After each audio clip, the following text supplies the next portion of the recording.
Ale tylko miałem dużego kebaba, ja miałem średni kebab, to wiesz.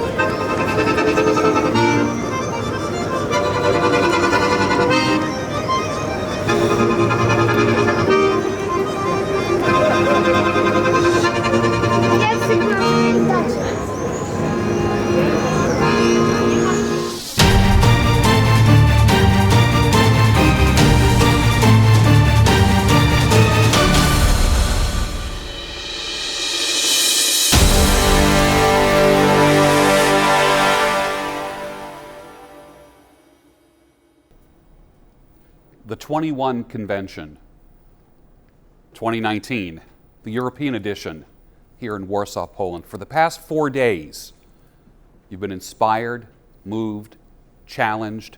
We've broken bread together. We clinked wine glasses. We toasted each other. Some people made new commitments to be stronger, more decisive, all because of what you heard and experienced here. I heard conversations in the hallways with renewed commitments to business, to personal life, intergender relationships, fitness. I've heard your conversations, and I was part of some of them. I am privileged to be able to bring on stage the founder and CEO of the 21 Convention and his final address. Someone who has inspired me. Put your hands together for Anthony Dream Johnson. Thank you, George, for everything. How's it going, boys? Can I get a fuck yeah? Fuck yeah! All right, fuck yeah. Title of my presentation today, closing address, and my main presentation at the event, my only one, the Manosphere. It's going to take two journeys or two paths during this presentation. One will be personal, one man's journey, which would be my own. You're going to have your own personal journey as well that I think you can relate to. Like you, I'm a man who found the Manosphere. Maybe you found the Red Pill community, maybe you found the PUA community, maybe you found it through the men's rights, all that. We'll get into these little tribes in a second. But it's my personal perspective we'll look at it, as well as a kind of global view, a bird's eye view of the entire movement that we're seeing emerge. So this is the Manosphere, for those of you who are not aware of the 4 distinct tribes that occupy it, as well as the white, which we'll get into in a second. So some people view the Manosphere as just the pickup artist community, which is the oldest tribe within it. It's not. It's got 4 distinct ones at this point. The first one that you might be, most people are familiar with through the game, the VH1 TV show, and the notoriety it's gotten over the years, and decades at this point, over 25 years of history, is the seduction/PUA community. We do call it these days the pickup artist community, but really it was known initially and originally as the seduction community. Guys who are more old school would still, I think, call it that. Guys like Ross Jeffries, Alan Roger Curry, Hypnotica, men like that. All speakers at our event. Of course, you have MGTOW, men going their own way. I'm not as familiar with that one, but it is a distinct tribe. It's got a couple 100,000 guys in it. There are YouTube channels, Reddit communities, different websites, and all that. And it is distinct. It is distinct from pickup artists. It is distinct from the Red Pill community and men's rights. So I just mentioned there's another community that is mostly known on Reddit. They've been quarantined like other communities lately, about a year ago at this point, I think. That's the Red Pill at reddit.com/r/theredpill. This one I actually found years ago in like 2013 because I liked a lot of our speeches from the pickup artists and dating coaches, but I didn't really understand what the hell I was looking at. I found this little subreddit, bunch of dudes, like 80,000 or whatever the fuck it was at that point. I was like, oh, some group of dudes likes our content. I did not yet recognize it as a distinct tribe in the Manosphere, but it is. It's ended when they got quarantined. They had about 300,000 guys involved with it, and it was even a little bit bigger than that. So it's also a distinct community and tribe or sub-tribe within the larger Manosphere. The last one that's also pretty old is the men's rights activists or activism. I believe they kind of got started in the 1990s. On Reddit, their main community, they also have 300,000, something like that, subscribers, members. And they're also known through guys like Paul Elam and different content creators and leaders in their space. These are the 4 main ones that in totality make up the bulk of the Manosphere. But there's more than that in the white space. That would be guys like Stefan Molyneux, who we recently interviewed at our Patriarch Edition, Fatherhood Edition convention in Florida. Guys like Dr. Jordan Peterson, guys like Milo Yiannopoulos, content creators that are familiar with this space, but they're not involved with it on a day-to-day basis. But they contribute content to men that helps men around the world. So in totality, between the guys in the periphery, the auxiliary, and these 4 sub-communities, you have an emerging movement that looks like this. This is kind of a little meme that one of our fans made. I find it pretty interesting. So from tail to the head, obviously this comes from the American Revolution, a couple hundred years ago. You have JBP Lobsters, the Jordan Peterson fans. You have pickup artists, you have MGTOW, you have the Tradcons, that's a new emerging. I think it was Richard Grandin talking about that recently here, and other speakers as well. You have the Men's Rights, the Red Pill, you have the Red Man Group, you have 21Con, and it's a join or die kind of attitude. And while this is for now just a meme and it's funny, I think in the coming years it might not be quite so funny. As we've seen, and as Richard Grandin, for example, stated, you cannot overstate the seriousness of the culture war and the gender war and what we're seeing with feminism and feminists attacking men and fathers and masculinity. It's getting more serious every year, not just in America, but around the world. So defining the Manosphere a little bit further beyond the sub-tribes and the other operators and content creators within it, it's an emerging men's movement. It's been going on for about 2.5 decades, maybe a little bit longer, depending on how you view the origin of it. The internet obviously was a huge facilitator of that in the 1990s. I actually found one of the original communities, that was my entry point to the Manosphere, which was alt-fast seduction. I found it in 2005 when I was 17 years old. I was scared shitless to go to a homecoming dance my senior year. So like many of you probably, I went to Google. I typed in like how to dance at a club or some shit. And before I knew it, I found the seduction community, therefore the Manosphere, and here I am 13-something years later. Yeah, wild fucking trip. It is a worldwide community of men.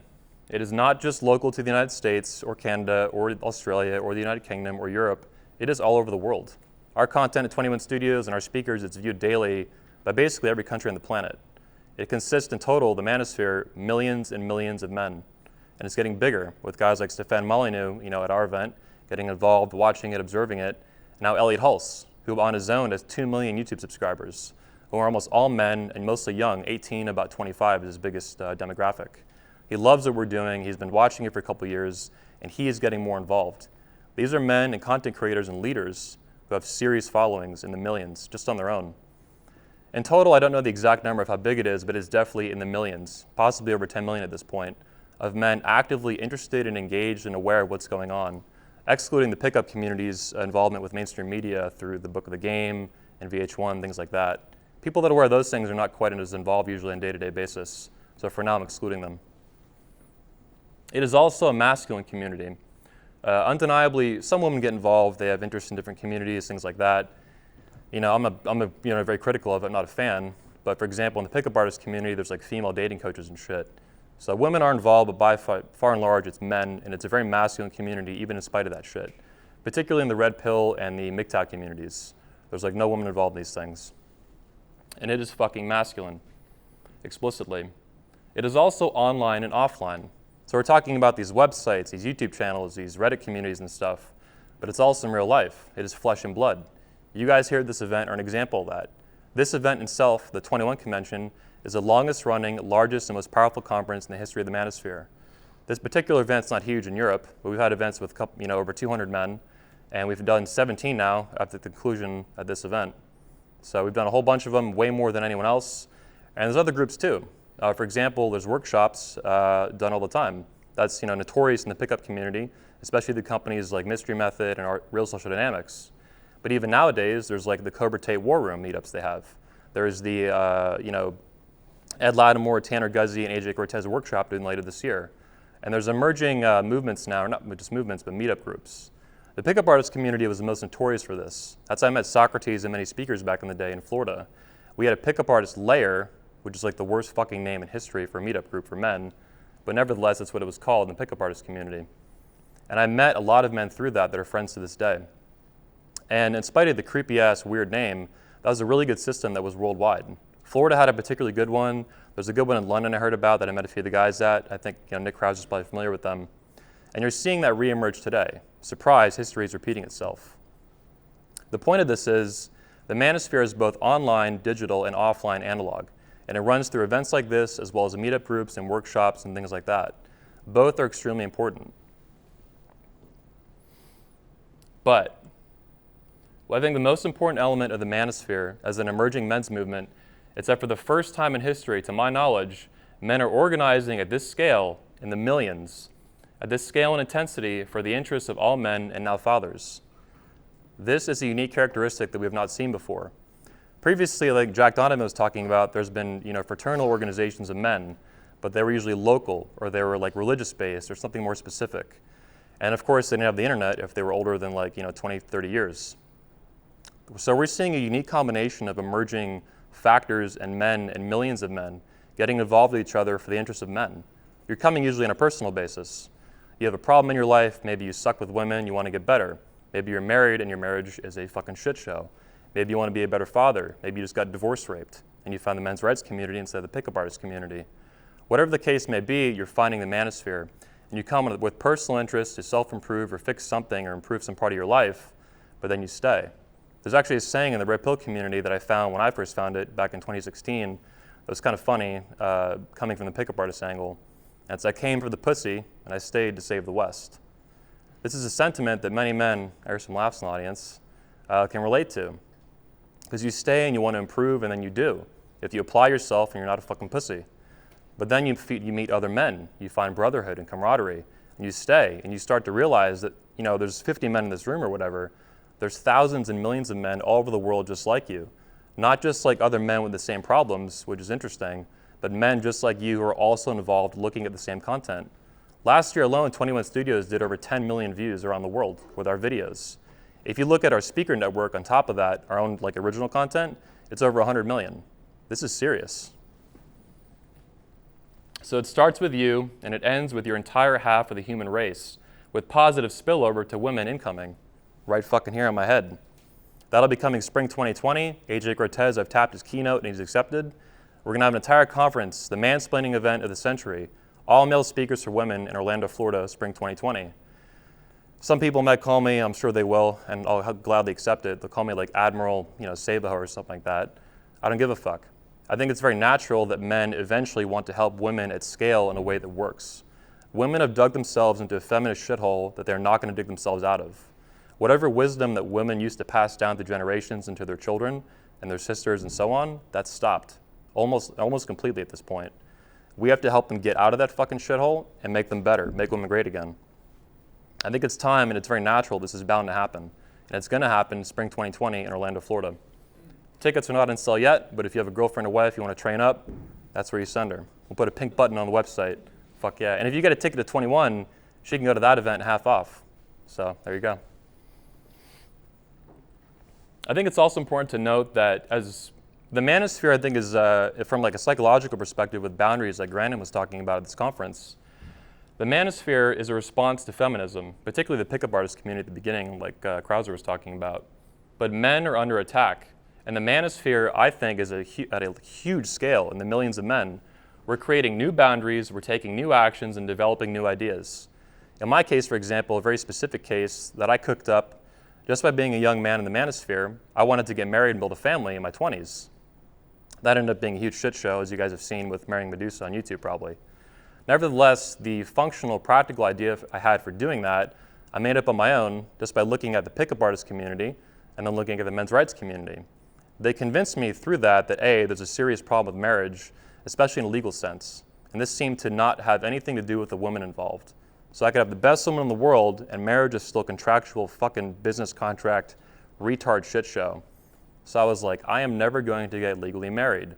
But what am I going to do? Well, I had the idea. I was like, well, if it's not illegal, and I looked into it, it's fine. I could just have a wedding, have her take my last name, trade rings and vows and go on a honeymoon, bring our families out, and then say, fuck the government, which is exactly what I did.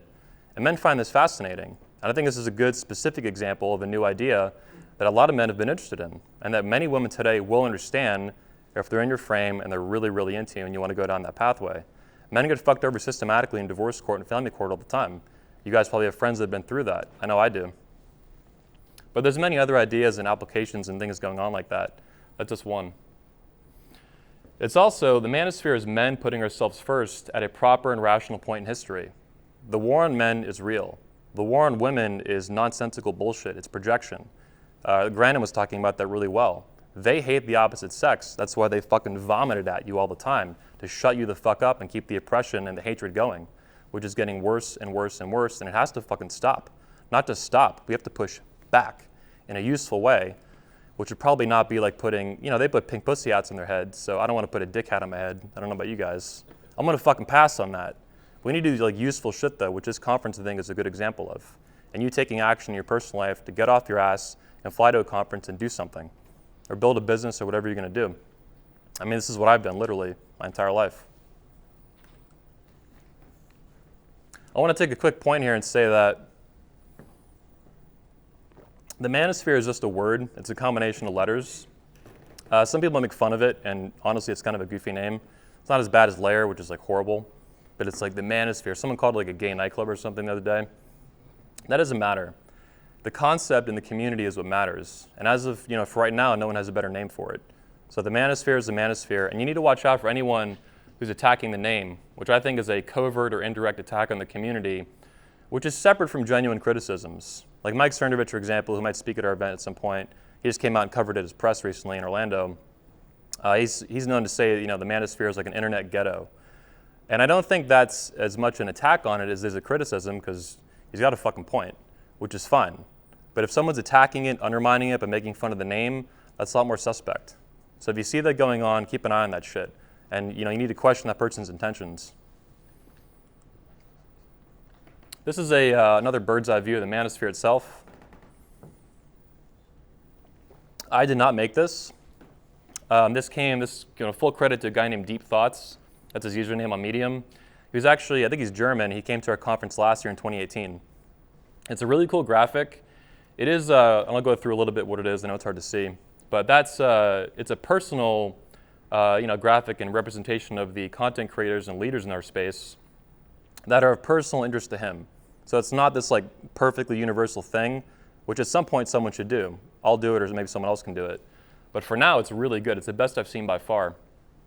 So on the top left, you have Foundations, you have Rational Male, you have Jack Donovan, you have Roosh V, you have Royce, you have Black Label Logic, 21 Convention, Fraternity of Excellence, all these things, right? Obviously, I have some problems with this. I'd probably put Jack Donovan at the top, not Rational Male, but whatever. On the right, you have Return to Western Society. It's a little more generalized. He goes, I think, outside the manosphere to guys like Nassim Taleb. I love Nassim Taleb. I think he's a great author. But I don't think he's quite manosphere as you would call someone like Milo or Jordan Peterson or Stefan Molyneux. He's kind of stretching. That's his personal interest taking place there. But you also see a lot of our speakers. You see Ivan Throne. You see Goldman Elish. You see Jack Murphy. You see Tanner Guzzi. You see AJ Cortez. These are men that are creating positive media for men on their own, as well as with us, or separate from us in some cases, if they haven't spoken yet, or whatever. So it's a very useful graphic, and it's the best I've seen in terms of content creators. And then along the bottom, you see actually just kind of honorable mentions. Other content creators that don't quite fit into his map that he created here. Guys like George Bruno, Richard Cooper, Dr. Glover, Dr. Sean Smith, Socrates, Tim Ferriss, on down the line. I want to switch gears a little bit and say that in 2018, this is a picture of me in my The Future is Still Masculine keynote speech I gave at the event, October 2018. And I said that masculinity built America. And I pointed to a painting of the signing of the Declaration of Independence. I mean that and stand behind that 100%. But thinking more broadly in terms of like Jack Donovan's work, masculinity didn't just build America. It built civilization. It built the world we live in. That's really fucking important, especially facing the issues we face right now, even separate from like politics. I think that the manosphere, first of all, is making the West more masculine. It's doing that in things like marriages, sex, dating, relationships. It's doing it for, look at men's rights, men navigating, like I did at a young age. I was a young millennial kid in America. I wanted to build a family, get married, but I didn't want to get fucked in the process. And I was like, if I get this fucking marriage license, I'm going to get fucked, or there's a huge chance I'll get fucked, independent of whatever she does. It's like, if this woman loves you, why would you give her a loaded gun and have her point it at your head and say, don't pull the trigger? It's just stupid. It's been stupid for a long time. So I think the manosphere is making the West, by the millions of men, more masculine across a variety and a spectrum of topics and parts of life. I think what we're seeing now with the rise of radical feminism to the point of just absolute insanity, like destroying the legal concept of innocent to proven guilty recently, we saw in America, or almost dying. A lack of masculinity, because masculinity built civilization, built the West, a lack of it will destroy the world. It'll destroy the West at least. I don't want that to happen. I'm an American, I love my country. A lot of you are European, you're Polish, whatever country you came from. You love your country, you don't want it to die. Well, a lack of masculinity will fucking kill it in a long enough time span. Just like Piero would talk to you about in Collapse. But an abundance of masculinity can and will save the world. If you want to avert disaster and avert a fucking collapse, that's your only option. Nothing less is going to do it, period.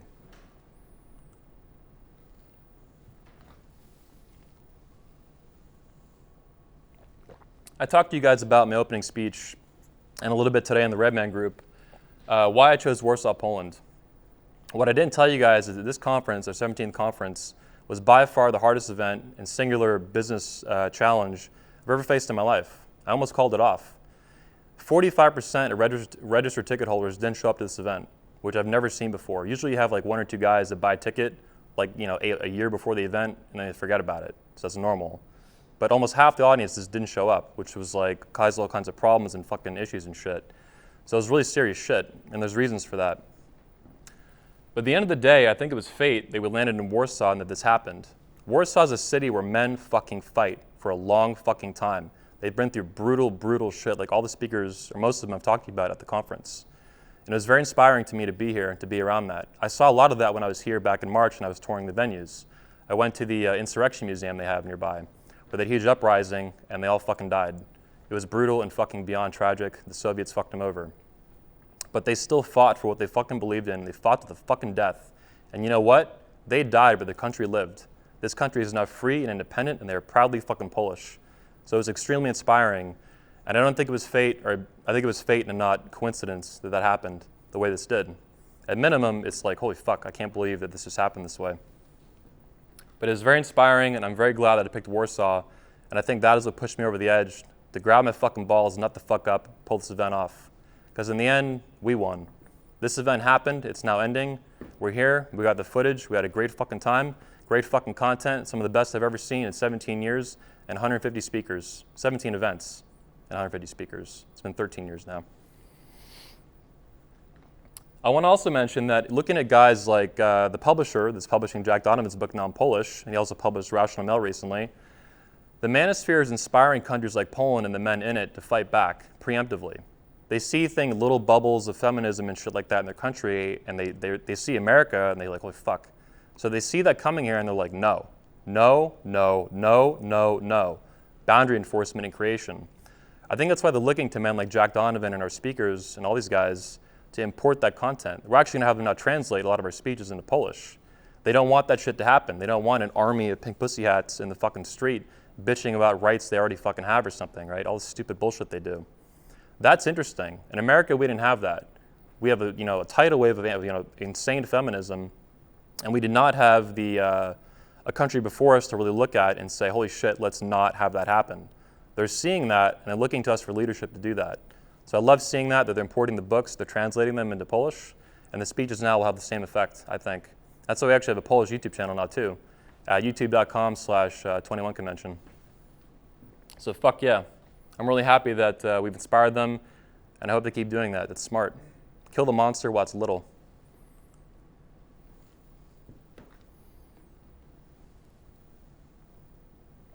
This is another graphic from Deep Thoughts, the attendee from 2018, the German guy. So full credit to him at Medium. This is interesting because this is like an evolution of the manosphere over time. So you see it begins with the pickup artist movement. Krauser was talking to you guys a little bit about that today on Redman Group.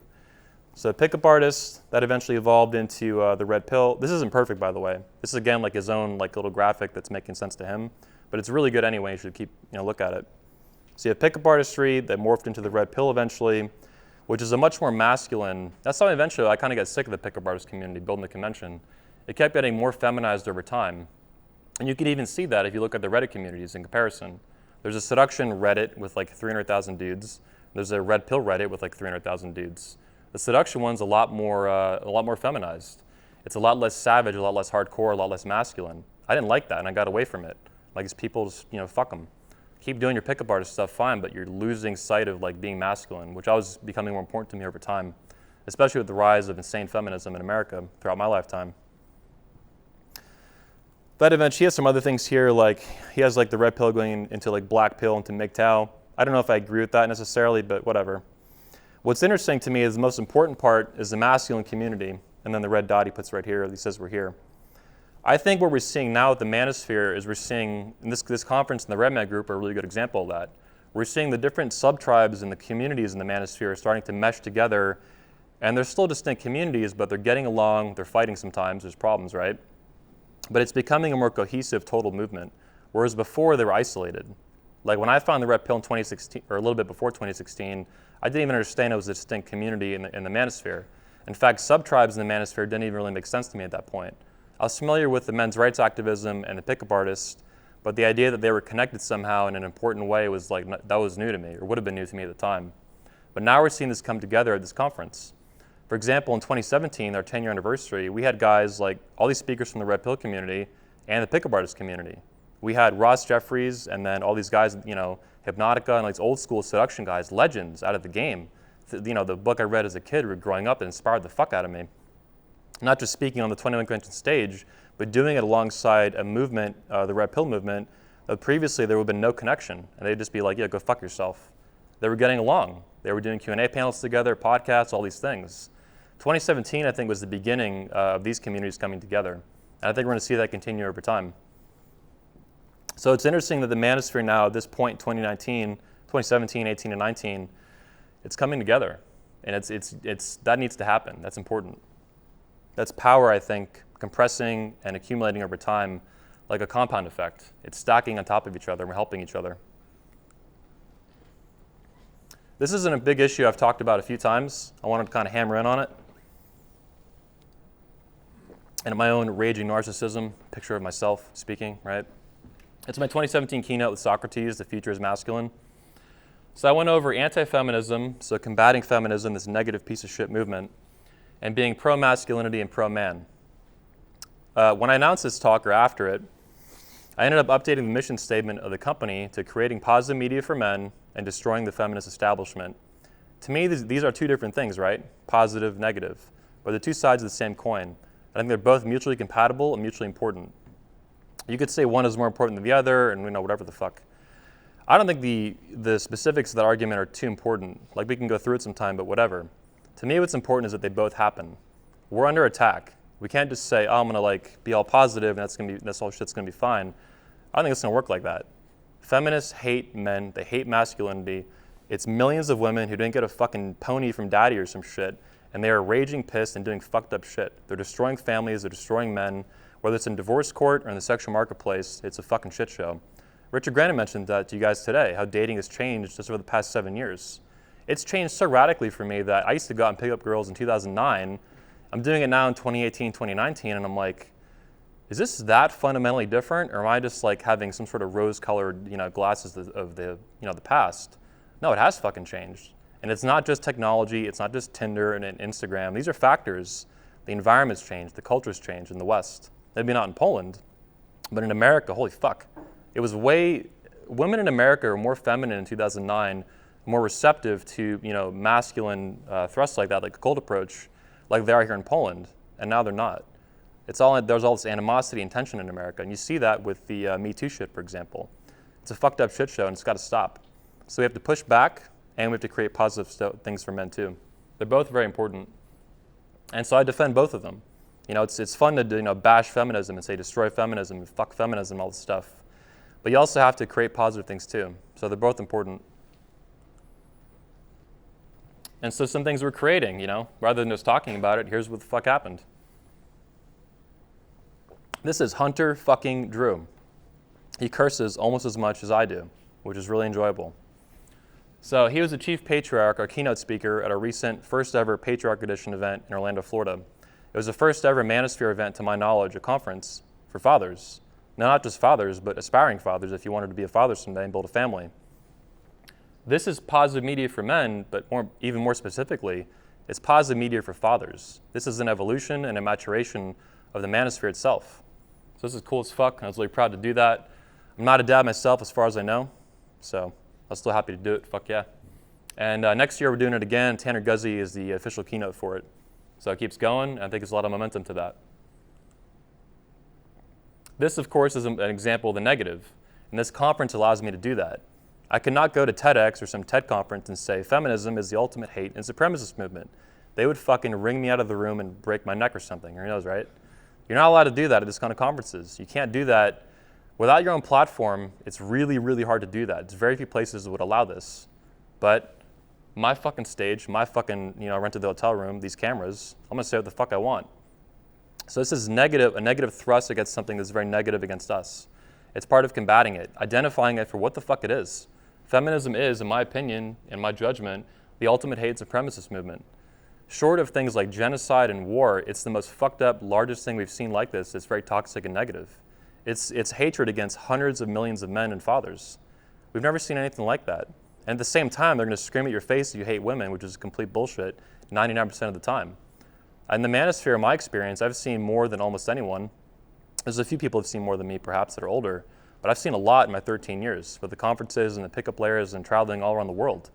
We've done this conference in Australia, Sweden, Poland, London, Florida, Texas, fucking all over the place. The amount of men I've met that genuinely hate women is really low.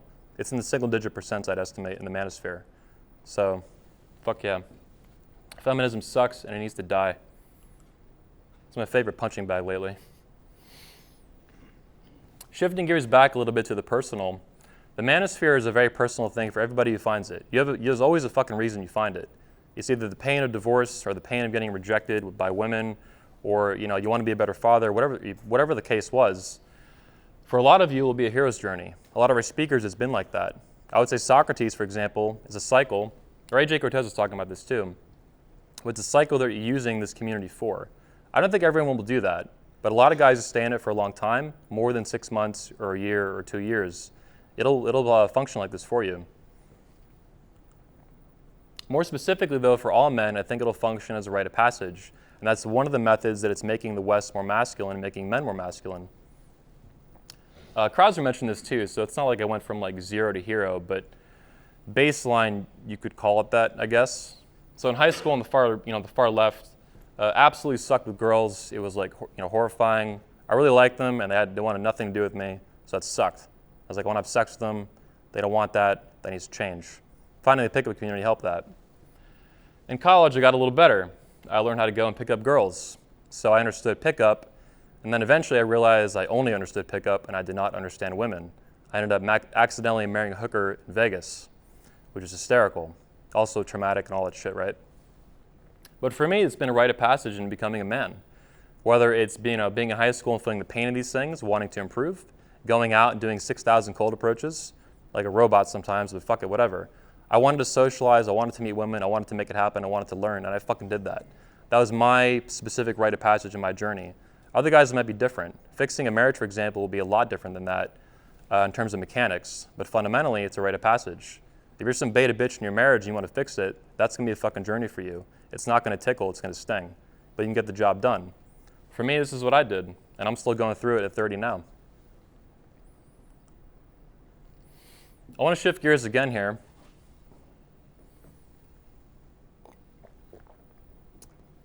And get into the Manosphere in terms of long-term survival. This is a quote that was sent to me by a YouTuber who might speak eventually at the convention, but he hasn't spoken yet, but a big YouTuber. I won't say his name. A nation can survive its fools and even the ambitious, but it cannot survive treason from within. An enemy at the gates is less formidable, for he is known and he carries his banners openly. But the traitor moves among those within the gates freely. His sly whispers rustling through all the alleys, heard in the valley halls of government itself. For the traitor appears not traitor, he speaks in the accents familiar to his victims, and he wears their face in their garments, and he appeals to the baseness that lies deep in the hearts of all men. He rots the soul of a nation, he works secretly and unknown in the night to undermine the pillars of a city. He infects the body politic so that it can no longer resist. A murderer is less to be feared. Cicero, 42 BC. This is powerful. When this is sent to me, the recent shit went down in the Manosphere, I didn't really think of it in these terms yet, and I was like, holy fuck, this guy's right. Treason and treachery from within the Manosphere is extremely dangerous. Rollo Tomassi stood on this stage in 2018 and said, "The greatest enemy for the manosphere will come from within in the future." I fully agree with that statement. So what to watch for in the manosphere over time? Because it's still aging, right? It's 25-something years old. It's going to keep going. If the world doesn't fall apart, it's going to be 35, 45, 55 years old eventually. So some things to watch for men in this space, anybody. Anyone in public that has their face and their reputation known by name, they need to live by example, for better and for worse, right? I've always lived by example, and that's what I was known for.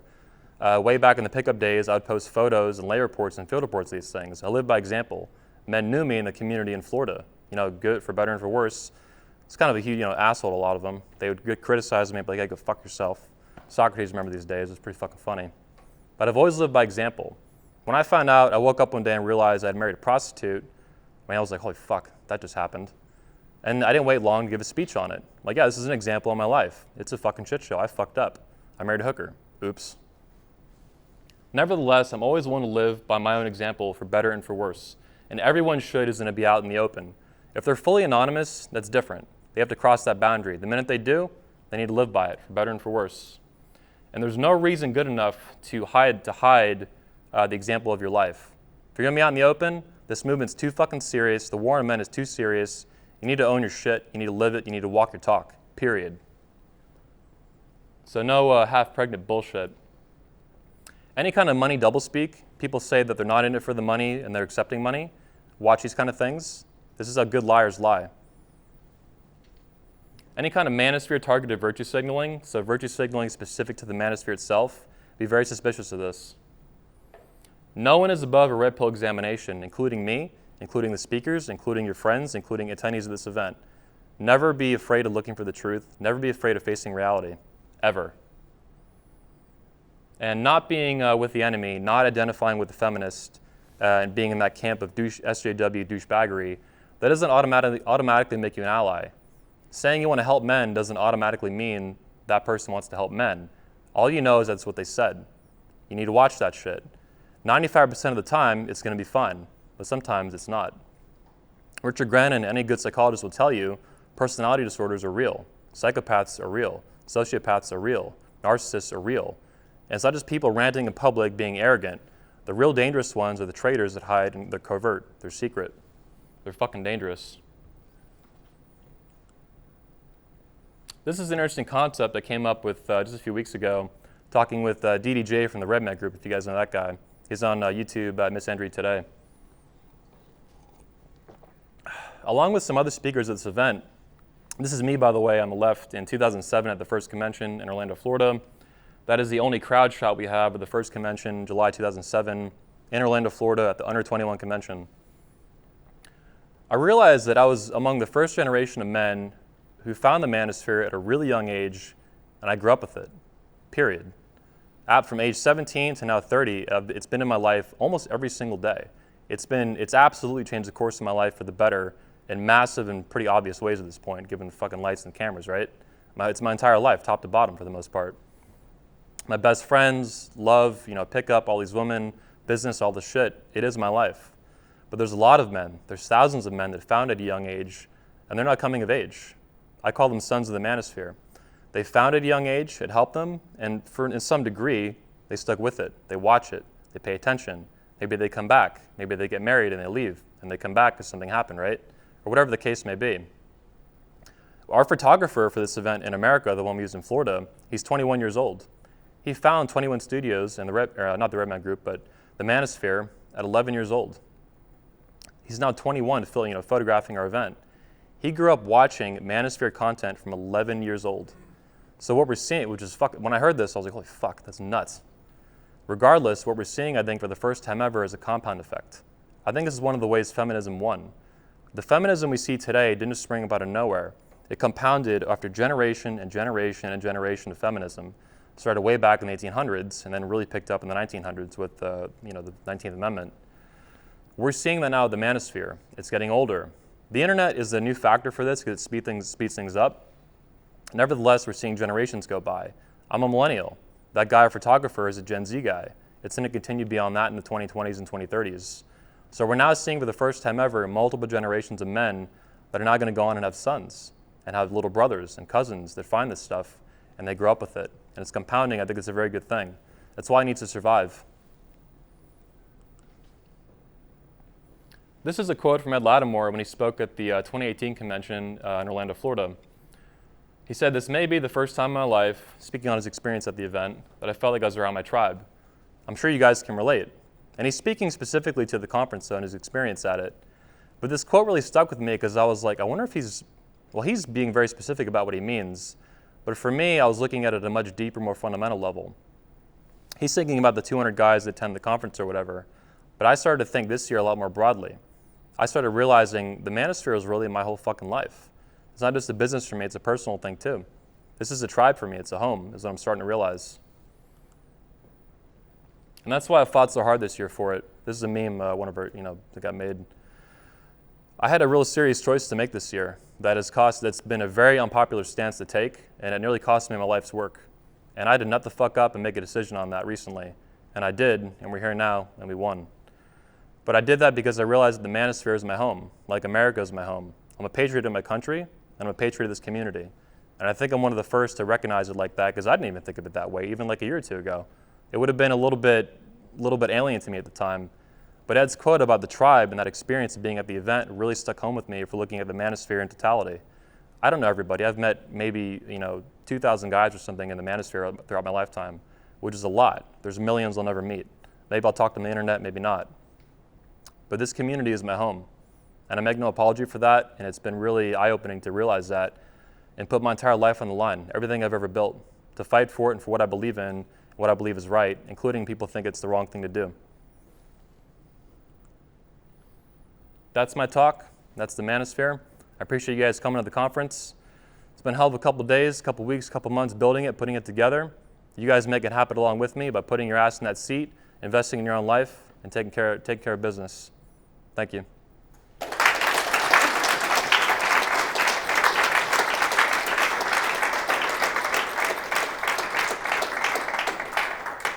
I have some time for questions if you guys have them.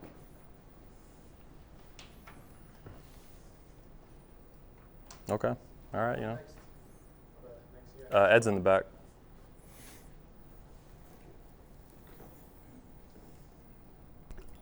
Yeah, I know I'm a speaker. I'm not supposed to ask questions, whatever.